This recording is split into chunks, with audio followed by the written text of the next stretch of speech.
श्री तारिक अनवर जी, श्री पप्पू यादव जी, श्री सुधाकर सिंह जी, सुशील पासी जी, शाहनवाज आलम जी, ममता राय जी,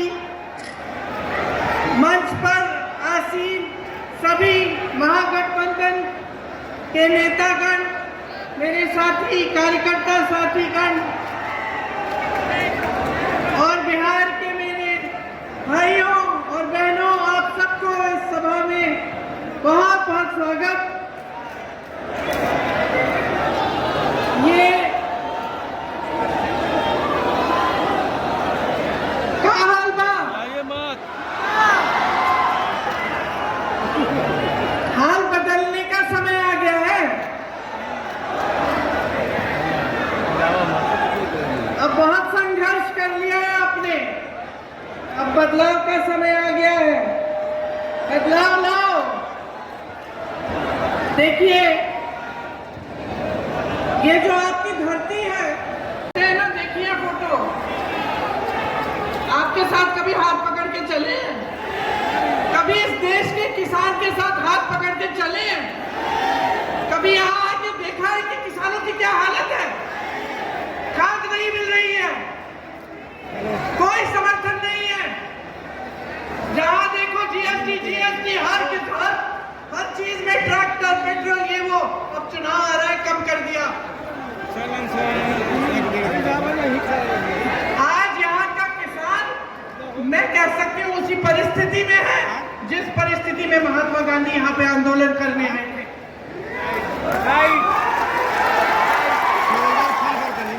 कोई सुनवाई नहीं है आपकी इस सरकार में। और अब देखना बहनों, देखना, अब चुनाव के लिए 1 महीना तकरीबन बचा है ना, थोड़ा कम उससे 1-2 हफ्ते बचे हैं। अब देखना कैसे ऐलान होंगे।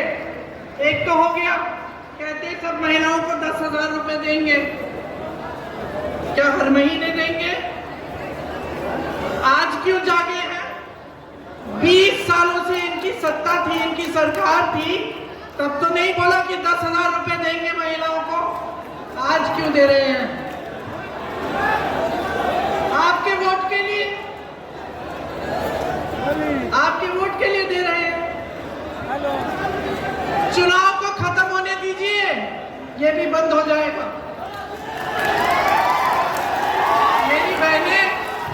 मेरी बहनें हंस रही हो? सुनो, हम महिलाओं से समझदार कोई नहीं होता, मैं बता देती हूँ। इसीलिए एक काम करो, ले लो। 10,000 रुपए दे रहे हैं, ले लो। भाई है इसलिए नहीं कह रही हूं, लेकिन राहुल गांधी एक असली देशभक्त है, एक असली देशभक्त ही इस देश को एक करने के लिए, जोड़ने के लिए 4,000 किलोमीटर चल सकता है। एक असली देशभक्त ही आपके पास आकर आपकी समस्याओं को समझना चाहता है। चाहे वो किसी पढ़ाई की दुकान में हो, चाहे किसी मोची के पास हो, चाहे महात्मा गांधी जी का हो, चाहे हमारे परिवार के पूर्वजों के हो, चाहे आपके पूर्वजों के हो, वो सब इसीलिए ही दिए गए थे, इस न्याय के लिए कि सबको न्याय मिलना चाहिए। इसीलिए जो कांग्रेस पार्टी आपके लिए इस चुनाव में काम करना चाहती है, चुनाव के बाद अगर सरकार में आती है, उनको समझना बहुत जरूरी है।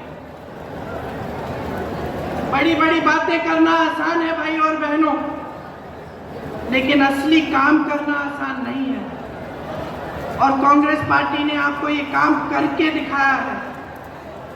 आपको मालूम है कितने बांध, कितने पुल बने थे यहाँ कांग्रेस के जमाने में, और पिछले 3 सालों में आप बता सकते हैं कि बिहार में कितने पुल ढह गए?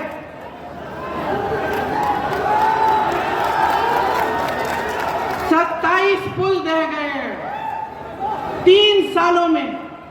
मोदी जी आते हैं आपके सामने और बड़ा सा विकास का पैकेज खोलते हैं, अरे भाई तुमसे एक पुल नहीं बन रहा है। विकास पुरुष नाम कैसे हो गया आपका?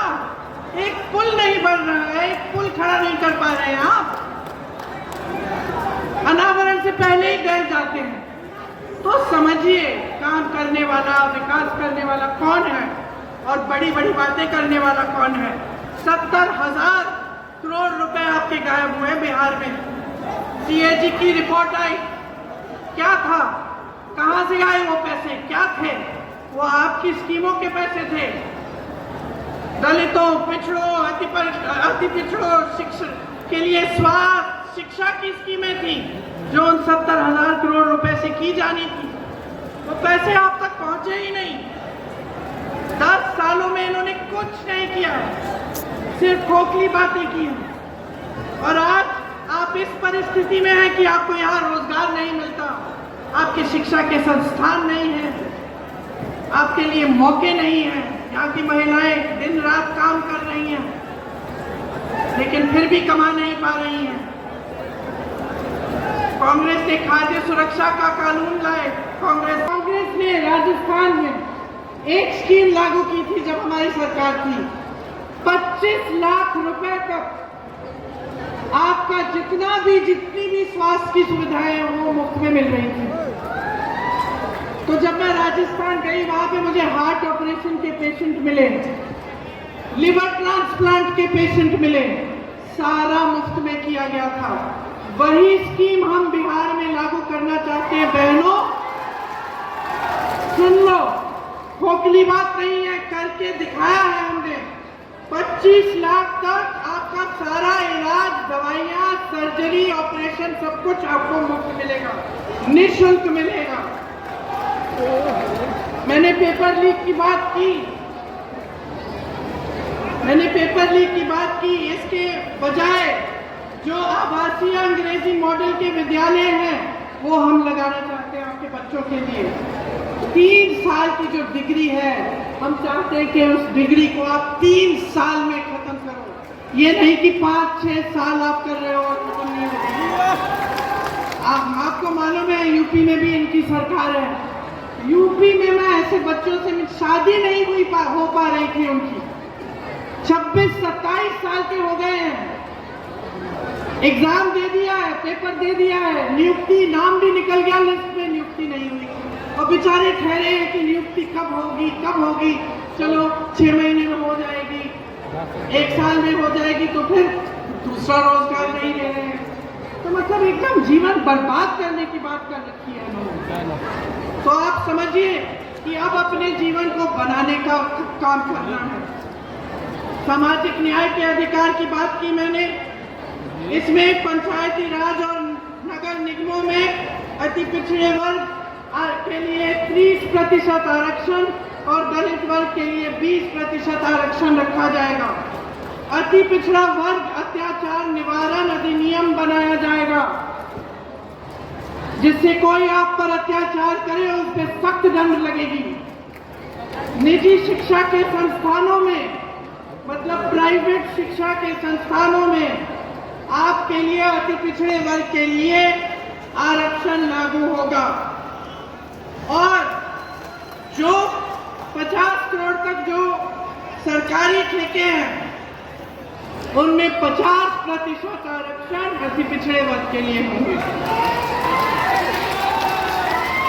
अब देखिए मैंने बहुत बातें कर ली, लेकिन बात की निचोड़ ये है कि आप अपनी परिस्थितियों को समझो और सोच समझ के अपना वोट डालो। आप जो 20 साल से संघर्ष कर रहे हैं उस संघर्ष को खत्म करने का समय आ गया है, बदलाव का समय आ गया है। ये जो निकम्मी सरकार है इनकी, भाजपा की, इसको, नीतीश जी की, इसको निकालो, हटाओ इसको और एक नई सरकार लाओ जो आपके लिए दिन रात काम करे, जो आपका भविष्य बनाए और आप गर्व से कह पाओ कि मैं बिहारी हूँ, मुझे बिहार में नौकरी मिलती है, मुझे बिहार में रोजगार मिलता है और मेरे बच्चे बिहार में ही शिक्षित होंगे। तो अब मेरी बातें आपने सुन तो ली है, क्या करोगे?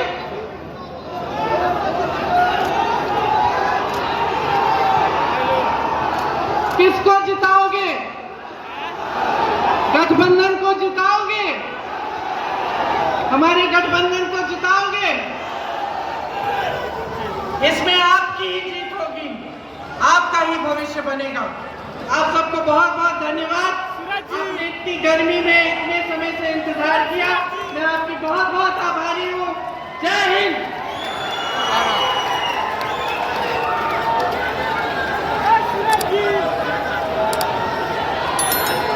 अब मैं डीसीसी अध्यक्ष से कहूंगा कि इस सभा को